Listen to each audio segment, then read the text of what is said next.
Bonjour à tous, bienvenue sur Fan de Couteau. Aujourd'hui, je vous présente le modèle Pulsar de la marque Kunwu.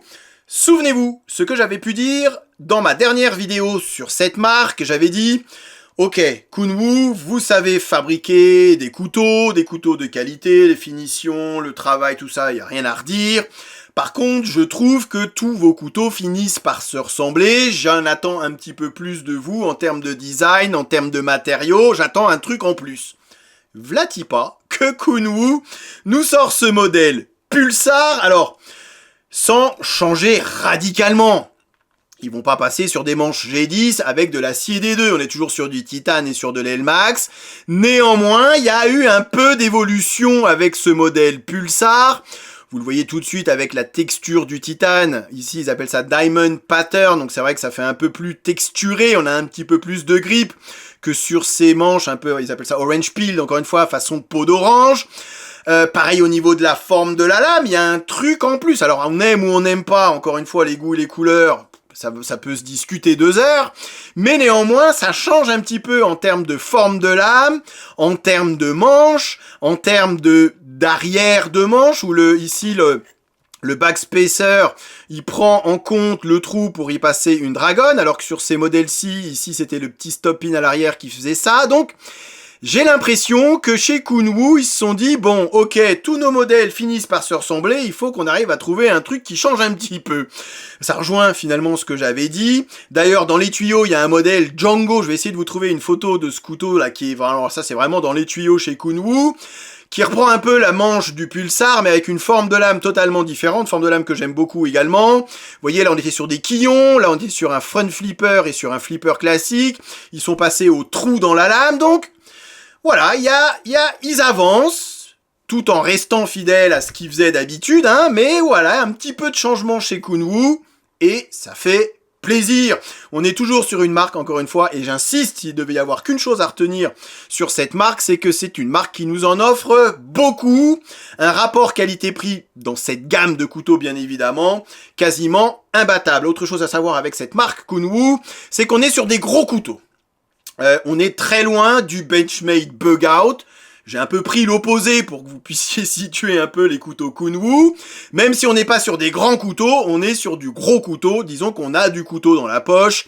Ici, le modèle Pulsar mesure 19,3 cm. Je vous ai ramené d'autres couteaux d'ailleurs à titre de comparaison. Un Para 3 que tout le monde connaît. Un Spyderco Para Military 2. Tiens, oui, ça y est, nous les avons, en tout cas ceux qui les avaient commandés, nous les avons enfin reçus en CPM 15V, donc 19,3 cm, comme quoi on n'est pas sur un grand couteau, hein, je dis toujours 19 cm couteau de poche, donc 19,3, lame de 8,5, épaisseur de la lame 3,1, par contre le couteau pèse quand même 128 grammes, et à 128 grammes, avec un manche assez épais, je vous le montre, hein, par rapport au Para 3, que tout le monde connaît, ou au Para Military 2, que tout le monde connaît également. On est sur un manche finalement assez épais, et à 128 grammes. Voilà, on sent qu'on a du couteau dans la poche. Disons que c'est pas le petit couteau, c'est pas le gentleman folder, le petit couteau de poche qui disparaît dans la poche. Voilà, c'est un peu ça également Kunwu, hein. Même le Tao Compact était relativement lourd, relativement imposant, encore une fois par rapport à la taille du couteau, et ça je pense que c'est à savoir. Après, ça ne retire en rien, j'ai même envie de vous dire que ça rajoute un petit peu plus de confort aux manches. Tout est affaire de compromis. Finalement, je vous ai présenté le Demko dans la dernière vidéo où on était sur un manche finalement très fin. Quoique très confortable quand même le Demko, hein, par rapport à la finesse du manche. Ici, on est sur un manche bien plus épais, bien plus confortable, j'ai envie de dire, mais aussi bien plus lourd, et donc du coup bien plus imposant et bien plus gênant à transporter au quotidien. Donc tout est affaire de compromis. Sur le tuyau d'arrosage, celui-ci, il fait des merveilles grâce à cette forme de lame, grâce à la finesse du tranchant, grâce à cette prise en main, grâce à cette texture apportée sur le manche, vous voyez, façon un petit peu, alors diamond, hein, en forme de diamant, mais c'est vrai que ça rajoute vraiment pas mal de texture, avec les mains moites et tout, on sent qu'on a un petit peu plus de grip, c'est absolument pas gênant, et encore une fois, avec cette forme de lame, ce tranchant, cette qualité de traitement thermique et le soin qui est apporté au traitement thermique de la part de Kunwu sur cet acier Elmax, c'est remarquable. J'ai fait quelques petits tests dans la forêt sur du bois, des petits tests en cuisine, voilà, je vous montre un peu ce que je filme, j'essaye de faire quelques services avec mon couteau, voilà, pour voir dans la poche si c'est gênant, pour voir un petit peu sur la prise en main, lorsque j'ai un peu les mains grasses, un peu les mains mouillées, voir un petit peu, voilà, histoire d'avoir vraiment vous donner le retour le plus fidèle que je peux. Et c'est vrai que ce couteau, il fait des merveilles dans la préparation nourriture, on s'en douterait presque avec cette forme de lame et le manche, vous voyez, qui remonte légèrement par rapport au tranchant. Vous voyez, il y a un certain décalage entre le manche et le tranchant, où le tranchant est un petit peu plus bas. Donc c'est vrai que sur la planche, ça fait des merveilles. Cette forme de lame, c'est génial. Ce tranchant hyper fin sur de la tomate, sur de la pomme, ça fait des merveilles. On est sur une lame qui est pas trop grande, 8,5 en cuisine. Ça peut être... C'est pas une grande lame, c'est dommage, peut-être, mais bon, après, on n'est pas sur un couteau de cuisine non plus, hein. Tu prends un couteau d'office, et le problème, il est résolu, on est d'accord. En plus, on a ce fichu Finger Choil, encore, qui nous bouffe du tranchant utile, et que je trouve finalement de moins en moins utile. Voilà, j'ai fait, là, je vous montre des petits tests sur du bois, où j'essaye de l'utiliser, puisqu'il est là. Donc je me dis, bon, s'il est là, et si les Américains ne jurent que par le Finger Choil, vous savez, cette encoche, je me dis que ça doit bien avoir une utilité, puisque les marques continuent à le faire, c'est qu'il y en a qui... Voilà. Et j'essaye, vous voyez, sur le bois, je me rapproche, j'essaye vraiment de... Et je trouve pas que ça soit confortable, j'ai l'index qui est proche du tranchant, je trouve vraiment pas ça confortable. Donc du coup, je ne l'utilise pas. Et c'est vrai que, bah, voilà, on va avoir la main qui est un peu loin. Vous voyez, là, lorsque je prends le couteau comme ça, la main qui est un petit peu loin du tranchant. C'est vraiment aussi, la remarque que je pourrais faire. Après, c'est inhérent au design. Voilà, je le savais avant même de recevoir le couteau. Donc, bon, ça fait partie du couteau. Je trouve encore une fois que c'est dommage qu'il soit aussi gros, aussi proéminent. Après, ce qui est pas mal, c'est qu'à l'affûtage, du coup, ça va vraiment pas être gênant. On va vraiment pouvoir reculer jusqu'à l'extrémité du tranchant pour pouvoir affûter. Et ça, c'est un gros point positif. Vous aurez remarqué d'ailleurs que j'ai revêtu le short et que le temps de l'épilation ne va pas tarder. Il va falloir que je commence à m'attaquer au maillot. L'été arrive, l'époque du maillot de bain. Et vous voyez, avec près tous les tests que j'ai fait, ça fait un petit moment que je l'ai, hein, ce couteau que je n'ai jamais affûté. Je ne l'ai même pas passé au cuir et il est encore capable de me raser le poil de la jambe. Je trouve que c'est quand même assez remarquable et je le reprécise encore une fois, ça c'est le soin que Kunwu apporte à ses traitements thermiques, au fait que lors de l'aiguisage de ces lames, il ne fasse attention de ne pas surchauffer la lame.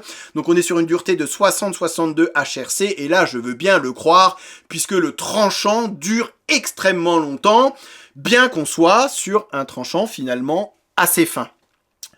Je vais essayer d'accélérer un petit peu, encore une fois, vous me connaissez, quand ça me plaît, je pourrais en parler très longtemps, et ce couteau me plaît, même si dans le design, design, je préfère largement le Tao Compact, c'est peut-être un peu plus simple dans la ligne, un peu plus épuré, c'est vrai que celui-ci, on se dit, bon, ouais, esthétiquement parlant, par contre, à l'utilisation, c'est que du bonheur, ce XT Lock, qui fonctionne comme un Axis Lock en beaucoup mieux, c'est que du bonheur, c'est ambidextre, donc vous pouvez l'utiliser à une main, vous voyez, simplement avec le pouce, la lame retombe, donc ambidextre, gaucher, droitier. Regardez pareil le clip poche que j'avais pu critiquer, si vous vous souvenez bien, sur ces modèles façon trombone, et j'avais dit que ça dénaturait un peu avec la qualité du couteau. On était sur du titane, sur des beaux couteaux avec un clip trombone en acier inoxydable. Je l'avais dit, hein. Et ben regardez, aujourd'hui, ils sont passés sur un clip titane. On a la petite visserie ici qui est bien fondue à l'intérieur du manche et le clip est réversible. Et regardez ce qu'ils ont rajouté. On a cette petite partie ici qui va s'enlever afin d'y intégrer le clip. Et du coup, cette petite partie va se retrouver de l'autre côté du manche que vous allez pouvoir y visser. Et du coup, on n'a pas ces horribles trous qu'on peut retrouver sur certains manches, vous voyez, où on a, en lieu et place, si le clip est réversible, faut bien l'intégrer, alors que là, il va être parfaitement intégré. Ça ne gêne absolument pas, ça dénature absolument pas la ligne du couteau. Encore un petit souci du détail, comme je vous dis, chez Kunwu, et c'est ça que j'aime bien, il y a toujours ce petit souci du détail en plus. J'en ai pas parlé, mais vous voyez, le dos de lame est parfaitement arrondi, la lame est bien évidemment parfaitement centrée. Voilà, un backspacer entre toises ici qui intègre le trou pour y passer la dragonne. C'est des beaux couteaux. Ce sont des bons couteaux, ce sont des couteaux costauds, ce sont des gros couteaux.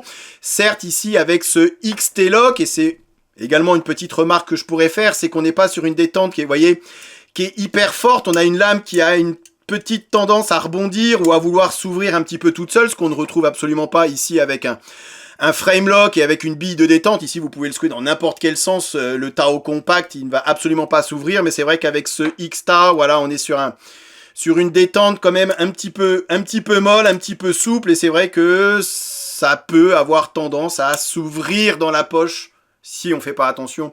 Encore une fois, voilà. Donc je vais m'arrêter là. Je pense que je vais pas vous reparler encore une fois pendant 2 heures de cette marque Kunwu. Vous aurez compris que je suis un fan absolu. Qu'en plus ils écoutent ce qu'on dit. Ils souhaitent nous proposer des choses différentes. Et ce modèle Pulsar en est la preuve.